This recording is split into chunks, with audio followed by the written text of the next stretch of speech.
What are we thinking? French toast nibblers or breakfast nachos? Actually, I was thinking about heading out only because I want to beat the traffic. Traffic? It's a Saturday. There's no traffic. No. The best part of the sleepover is the next day. I was going to throw the games on. Come on, you're a Notre Dame guy. I'm from Texas. I don't want to come over to your house and start dictating how things are going to be. It's more elegant this way. Thank you. Winners don't compromise. What? And nobody watches sports better than me.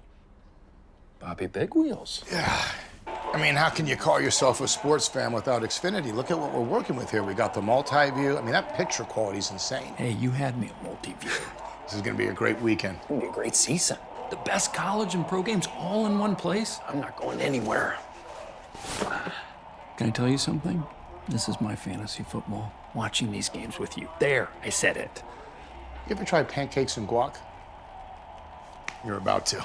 Yes, let's go! I got a little recipe that I can't tell you, but I think you're gonna be happy.